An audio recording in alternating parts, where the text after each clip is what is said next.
Dear audience, আসসালামু আলাইকুম। Dear audience, বরাবরের মতো আজকে আপনাদের মাঝে বহুত ইম্পর্টেন্ট একটি প্রোগ্রামিং এবং টাইমিং ভিডিও নিয়ে আবার আপনাদের সামনে হাজির হলাম। আমি Mohammad Suman Patwari, sewing machine doctor YouTube channel এবং sewing machine doctor Facebook page.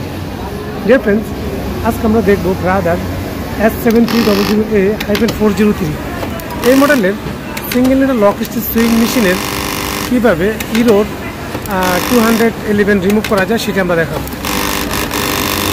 Minute চলার পরে হঠাৎ করে এই ইরোটা চলে আসে, সেটা কেন আসতেছে আমরা সেটা একটু দেখার চেষ্টা করব। তো মূলত আমি আপনাদেরকে দেখাচ্ছি, এটা কখন আসবে বলা যায় না, হঠাৎ চলে আসবে। যে আবার চলে আসছে 211, এই 211 এখানে মূলত আমাদের ইরোর 211 এটা যে ফিড মোটরের প্রবলেম সেটা আমি আপনাদেরকে দেখাবো। এই জন্য আমাদেরকে মেশিনের পাওয়ারটি অফ করে দিতে হবে। মেশিনের পাওয়ারটি অফ করার পরে আবার পুনরায় অন করতে হবে। অন করার পর আমরা এখানে রোটেশনটা সঠিকভাবে রাখার পর আমরা এখানে দেখব যে 211 কেন আসে। ইরোর 211 আমরা এখানে ফ্রেশার ফিটা খুলে নিলাম। এখন যদি আমরা এখানে ফলো করি বা লক্ষ্য করি, এটা আমরা চাইলে ম্যানুয়ালভাবেও করতে পারি, আবার প্রোগ্রামের মাধ্যমেও এটা সমাধান করতে পারি। এখন আমি আপনাদেরকে দেখাচ্ছি। আপনারা দেখুন আমাদের ফিডব্যাকের যে টানটা আছে, এই ফিডব্যাকটা আমাদের এই যে মিডল প্লেটের এখানে গিয়ে কিন্তু টাচ হচ্ছে।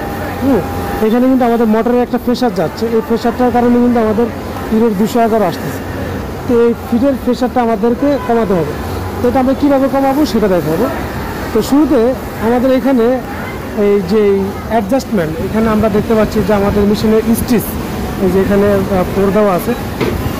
আমরা যদি এটাকে নর্মালি স্ট্যান্ডার্ড 3 থাকে, আমরা 3.00 করব। 3.00 করার পরে আমরা এখন দেখবো আমাদের যে স্টিচ কাউন্টার থেকে যে 3.00 এটা আমাদের ঠিক আছে কিনা আমরা সেটা দেখবো। তো আমরা এখানে আগে সেন্টার করে নিতে হবে। আমরা এটা সেন্টার করব।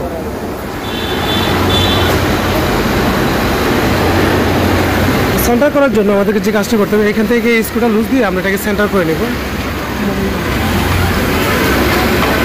যেহেতু আমাদের এটা পিছন দিকে বেশি প্লেটের সাথে টাচ হচ্ছে, এই জন্য আমরা এখান থেকে স্ক্রুটা লুজ দিয়ে হালকা একটু সামনের দিকে এনে দিলাম, দিয়ে এখন স্ক্রুটা টাইট করে দিলাম। এখানে কিন্তু কাজ শেষ না, কাজ আরও অনেক আছে। আমি আপনাদেরকে এক এক করে দেখাবো, একটু ধৈর্য সহকারে দেখুন। এটা প্রোগ্রামের মধ্যেও কিছু কাজ আছে। আমি শুরুটা দেখাচ্ছি, শুরুটা আপনারা বুঝতে পারলে পুরোটা বুঝতে পারবেন। এখানে আমাদের আরেকটু কমাতে হবে। এখানে আমাদের আরেক বেশি চলে আসছে, আমরা আরেকটু কমিয়ে নেব। বাস, এখন আমরা দেখবো আমাদের ফিডব্যাকের নিডল প্লেটের যে গ্যাপ, এই গ্যাপের এখানে এই দেখেন এই দুটি গ্যাপ কিন্তু এক সমান আছে, পিছনে এবং সামনে দুটি গ্যাপ কিন্তু এক সমান। এখন আমাদের এখানে দুটি গ্যাপ এক সমান হলে আমাদের স্টিচ কাউন্টটা কিন্তু থ্রিতে থাকলেও কিন্তু এত লং স্টিচ হবে না বা এত লম্বা স্টিচ হবে না। এই স্টিচটা আমাদেরকে আরও ছোটো করতে হবে।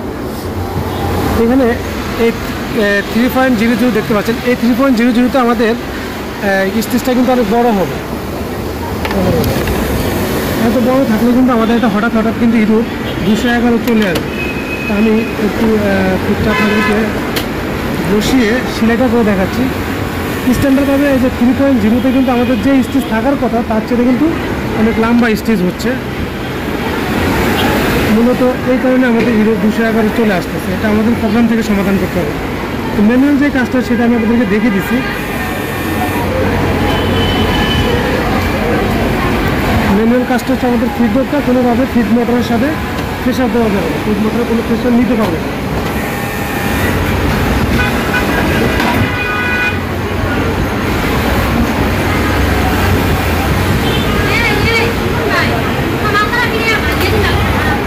এখন আমরা যে কাজ করবো,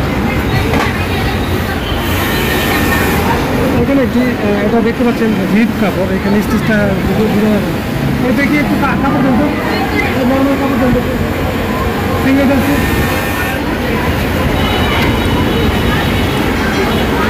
এটা কেন, এটা তো রিপ কাপড়।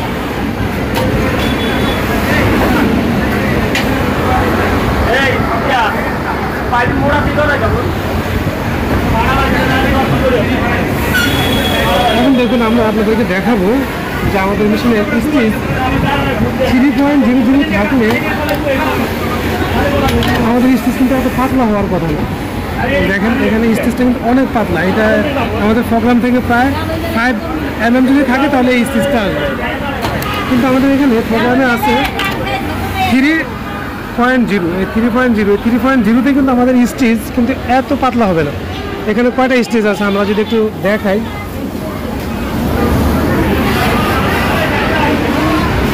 দেখেন এখানে স্টিচ আছে হচ্ছে 1 2 3 4 5 6 7টা স্টিচ আছে, 6.5টা স্টিচ আছে।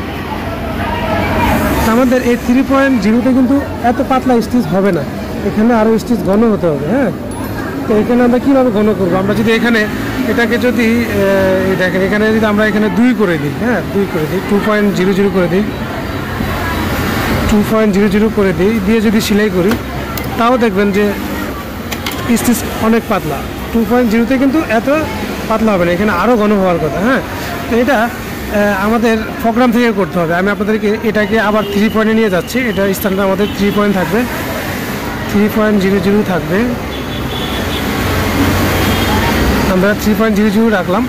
এখন আমি আপনাদেরকে দেখানোর জন্য এখানে আরেকটি সেলাই করে রাখতেছি। এই যে এই সেলাইটা হচ্ছে আমাদের 3.00 সেলাই। হ্যাঁ, তো এখন আমাদেরকে প্রোগ্রাম থেকে কাজ করতে হবে। প্রোগ্রাম থেকে এটা স্টিচ কাউন্টারটা পাতলা হয়ে আছে কেন বা স্টিচ এত পাতলা হচ্ছে কেন সেটি দেখাবো। তো শুধু আমরা অফ করে সেটিং বাটনটি প্রেস করে ধরে আমরা মেশিনের পাওয়ারটি অন করব। অন করার পর আমাদের সামনে এই যে মেমোরি সুইচ প্রোগ্রাম চলে আসবে। আমরা এখানে মেমোরি সুইচ সেটিংয়ে যাব। এখানে আপনারা যে কোনো নাম্বার থাকতে পারে, এখানে যে কোনো নাম্বার থাকতে পারে। আপনারা যে কাজটি করবেন এখান থেকে MSW, এখানে এই প্রোগ্রাম থেকে মেমোরি সুইচ প্রোগ্রাম, এখানে এসে আমরা 200 প্রোগ্রাম, অর্থাৎ এই যে 200 প্রোগ্রামে আসবো। এখানে এসে আমাদের এখানে দেখতে হবে আমাদের এখানে কত পার্সেন্ট আছে। এখানে আমাদের দেখতে পাচ্ছেন 150% আছে। এখানে আমরা এটা রিসেট দিব, এখানে 100 হয়ে যাবে। অর্থাৎ আমাদের এখান থেকে 200 প্রোগ্রাম এবং 201 প্রোগ্রাম, এখানে 150% রয়েছে। এটাকে আমরা রিসেট দিব, দিয়ে ওকে করবো। হ্যাঁ, 100 200 201 এবং 203 এভাবে যতগুলো আছে আমাদের এখানে, এগুলো সবগুলো আমরা 100% করে দেবো। এটা চাইলে আপনারা ম্যানুয়ালভাবেও করতে পারবেন, এটা ম্যানুয়ালভাবে করলেও হবে, ম্যানুয়ালভাবে এভাবে করতে হবে, কমাতে হবে। আমরা এটাকে রিসেট দিলেই এটা 100-এ চলে আসবে। এভাবে আপনারা 200 থেকে 201 2, 3, 4, 5, 6, 200 থেকে 206 পর্যন্ত আপনারা সবগুলো প্রোগ্রাম আপনারা 100% করে দেবেন। 100% করার পর এটাকে ব্যাক করেন, ব্যাক করে আপনার হোম পেজে চলে আসবেন। এখন দেখুন আমরা যদি এই 3.0তেই আমাদের প্রোগ্রাম আছে। এখন আমরা যদি এটা সুইং করি, এই দেখেন আমাদের কিন্তু স্টিচটা ঘন হয়ে গেছে। এখানে আমাদের এটা হচ্ছে আমাদের আগের স্টিচ, এটা হচ্ছে আমাদের আগের স্টিচ, আর এটা হচ্ছে পরের স্টিচ। হ্যাঁ, তো এটা হচ্ছে মূলত কাজ এই মেশিনের। এই এখান থেকে কাউন্টার থেকে বা এই ফিডডক নিডল প্লেট অ্যাডজাস্টমেন্ট থেকে কিন্তু আমাদের হিরোর 211 চলে আসে বা 211 হিরোর চলে আসে। এই 211 এখান থেকে আমরা রিমুভ করতে পারবো। ও আরেকটি জায়গা আছে, আমি সেটাও দেখিয়ে দিব। 211 আরেকটি জায়গা আছে, আরেকটি অপশন, সেটা হচ্ছে আমাদের পাওয়ার অফ করতে হবে। পাওয়ার অফ করে আমাদেরকে এই যে হোম পেজটি আছে, হোম বাটনটি আছে, পাওয়ার অন, তো হোম বাটনটি প্রেস করে ধরে আমাদের মেশিনের পাওয়ারটি অন করতে হবে, চালু করে। আমরা এই হোম পেজটি ধরে মেশিনের পাওয়ারটি যদি অন করি, সরি এটা না, আমাদের এই হোম এবং সেটিং এই দুটি বাটন একসাথে ধরে আমাদের মেশিনের পাওয়ার অন করতে হবে। অন করার পরে এখানে আমাদের একটি প্রোগ্রাম পাবেন, এই যে feed REF option position ABC, এই প্রোগ্রামটাকে আমরা প্রেস করবো। এখানে দেখেন -25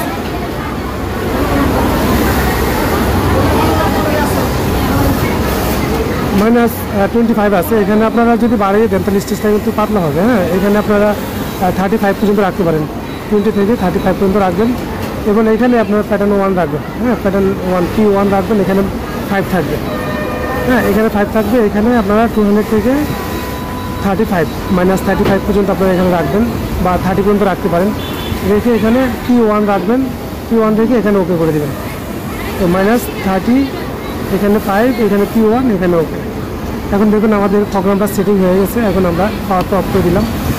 পাওয়ারটা অফ করে আবার যখন পুনরায় পাওয়ারটা অন করব, এখান থেকে কিন্তু আমাদের স্টিচ ছোট এবং বড় হয়। যেমন আপনাদের এক স্টিচ ছোট, এক স্টিচ বড় যদি এমন হয়, তাহলে আপনারা এই প্রোগ্রাম থেকে আপনারা এই কাজটি করে নিতে পারবেন। এখান থেকেও কিন্তু অনেক সময় এই হিরোর 211 রিমুভ করতে পারবেন। অনেক সময় স্টিচ একটা বড় হয়, একটা ছোট হয়, ফিডব্যাক কিন্তু গিয়ে এখানে বাড়ি লাগে, তখন সেক্ষেত্রে 211 চলে আসে। তো ডিয়ার অডিয়েন্স, ভিডিওটি কেমন লাগলো অবশ্যই কমেন্টে জানাবেন। যদি ভালো লেগে থাকে তাহলে অবশ্যই একটি লাইক করে দিবেন, এবং আপনি যদি আমার চ্যানেল নতুন হয়ে থাকেন তাহলে অবশ্যই আমার চ্যানেলটি সাবস্ক্রাইব করে রাখবেন, এবং পাশে থাকা ঘন্টা আইকন বেলটি বাজিয়ে রাখবেন এই ধরনের নিত্য নতুন ভিডিও নেক্সট টাইম পাওয়ার জন্য। আজকে পর্যন্তই, দেখা করবো পরবর্তী কোনো এক ভিডিও নিয়ে। সে পর্যন্ত সকলে ভালো থাকুন, সুস্থ থাকুন, এই কেমন আজকে মতো বিদায় নিচ্ছি। আল্লাহ হাফেজ।